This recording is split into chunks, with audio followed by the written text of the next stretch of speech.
चांद की उसी भयानक दुनिया में धमाल कर रहा है रोवर। अलावा चांद के उस इलाके में कुछ भी नहीं है, लेकिन हमारा रोवर कमाल करता हुआ चांद की जमीन पर है, भारत के निशान छोड़ रहा है और जहां भी घूम रहा है वहां पर भारत एक निशान छोड़ रहा है। दोस्तों, भारत के लोगों की ये ज्यादा हो रही है, क्योंकि जहां पर चीन, अमेरिका और रूस नहीं आ सके वहां पर भारत है। लेकिन दोस्तों, विक्रम लैंडर विज्ञान रोवर बाहर निकलकर कुछ ऐसा कमाल किया है, तस्वीरों को देखकर भारत के दुश्मन और पूरी दुनिया में इस बात की चर्चा हो रही है कि आखिर रोवर ने बाहर निकलते ही क्या कमाल किया और आ गए चांद पर। इस प्रकार की परेशानी सहन करनी पड़ेगी और अपने मिशन को अगले 14 दिन में क्या क्या करने वाला है वो कुछ आपको आज के वीडियो में बताएंगे। दोस्तों, विक्रम लैंडर 23 अगस्त को शाम 4:06 पर ही चांद की जगह पर पहुंचा था और तुरंत इसरो को इस मैसेज को भी भेजा था, मैं अपनी मंजिल पर पहुंच चुका हूं। यह मैसेज है यहाँ। एक बार तो यह वहां पर उतरा और वैज्ञानिकों को भी यकीन नहीं हुआ, लेकिन जब सब तरफ तालियां बजने लगीं तो सब समझ गए कि विक्रम लैंडर चांद पर ही सही सलामत चुका है। इसे चांद के इतिहास में सुनहरी अक्षरों में लिखा जाएगा। भारत का नाम चांद के इतिहास में इस प्रकार छप गया है। दोस्तों, बता दें कि चांद पृथ्वी से 48,04,000 किलोमीटर दूर है, लेकिन हमारे विक्रम लैंडर ने इससे भी कहीं ज्यादा लंबा रास्ता किया है, क्योंकि आपको पता होगा कि हमारी पृथ्वी का गुरुत्वाकर्षण का इस्तेमाल करके काफी लंबा रास्ता तो तय कर दिया था। के बाद ने चांद की गुरुत्वाकर्षण के सहारे काफी लंबा रास्ता तय किया। इस अगस्त चांद पर उतरने बाद विक्रम लैंडर थोड़ा आराम किया, क्योंकि उसने 55 लाख किलोमीटर लंबा सफर तय किया था और 24 अगस्त के दिन सुबह उसने अपने मिशन के अगले पड़ाव की तरफ शुरू कर दिया।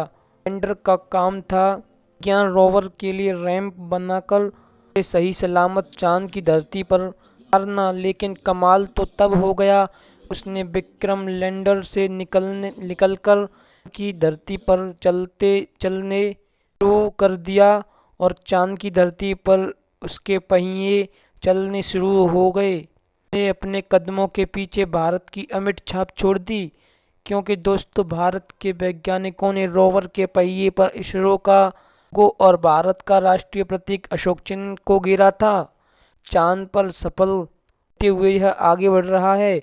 वैसे यह अपने पीछे भारत के नेशनल कोलंब, अशोक स्तंभ और इसरो के लोगो छाप छोड़ते हुए आगे बढ़ता जा रहा है। यानी इसके बाद जो कोई भी देश चांद पर जाएगा उन्हें भारत की कामयाबी के निशान जरूर दिखाई देंगे। और तो यह निशान कभी भी बिखरने वाले नहीं है कि चांद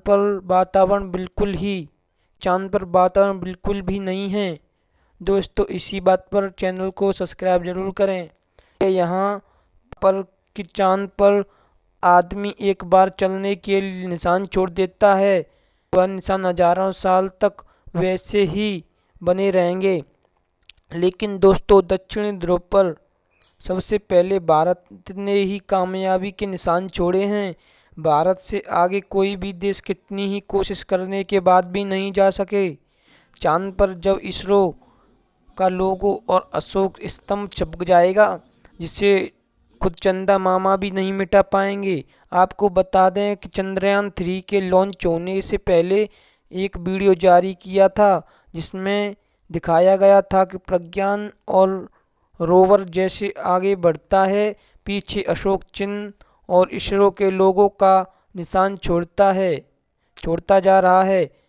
कि आप जानते हैं चंद्रयान मिशन अगले 14 दिनों तक चांद पर चलने वाला है। ऐसे में इन 14 दिनों में और अपनी लैंडिंग साइट है आपस के इलाके में काफी लंबा सफर तय करने वाला है। तो जरा सोचिए कि मिशन पूरा होने तक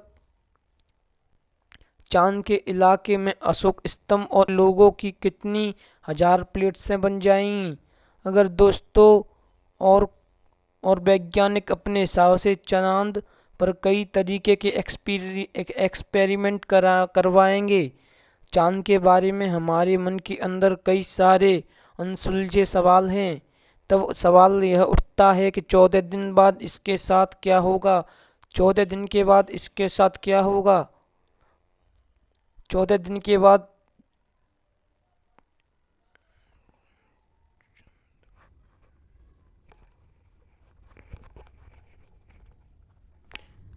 14 दिन बाद लैंडर और रोवर काम करेंगे या काम बंद कर देंगे। दोस्तों, इसके बारे में यह कहा जाता जा रहा है कि 14 दिन तक के समय तो आराम से वहां पर काम करेंगे। अगले 14-15 दिनों तक चांद पर सूरज की रोशनी पड़ती रहेगी। मगर हमारे वैज्ञानिकों की टेंशन तो अभी भी काम खत्म नहीं हुई। चांद पर वहाँ यहाँ वहाँ घूमकर शोध डाटा कलेक्ट करना है, क्योंकि 14 दिन के बाद तो चांद पर रात हो जाएगी और चांद के दक्षिणी ध्रुव पर वैसे ही सूर्य की किरणें तिरछी पड़ती हैं।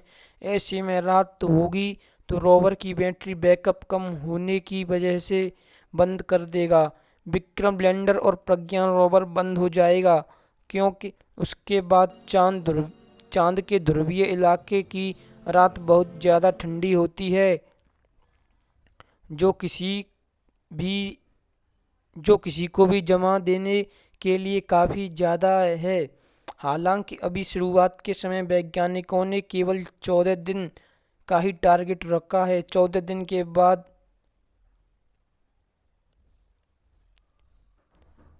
वापस से चांद पर दिन होगा। उसके बाद वैज्ञानिक इसे संपर्क करने की कोशिश करेंगे।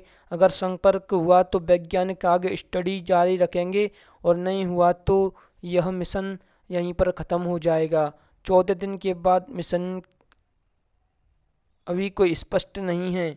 चलिए आप दोस्तों चंद्रयान-3 के प्रज्ञान रोवर की बनावट के बारे में थोड़ा बताते हैं, जिसकी बनावट ने दुनिया के सभी स्पेस एजेंसियों में हड़कंप मचा दिया है। और प्रज्ञान रोवर का वजन है 26 किलोग्राम। चांद की ऊबड़ खाबड़ सतह पर चलने के लिए 6 टायर लगाए गए हैं। इसकी इलेक्ट्रिक सिस्टम इन 6 पहियों पर सवार होकर पहुंचता है। मान लीजिए 2 पहिए मिट्टी में धंस जाएं तो बाकी के 4 पहिए से उसे खींचकर बाहर निकाला जा सकता है। और इसके चेसिस पहियों को पकड़ कर रखने वाली रॉकेट बोगी को काफी मजबूत बनाया गया है।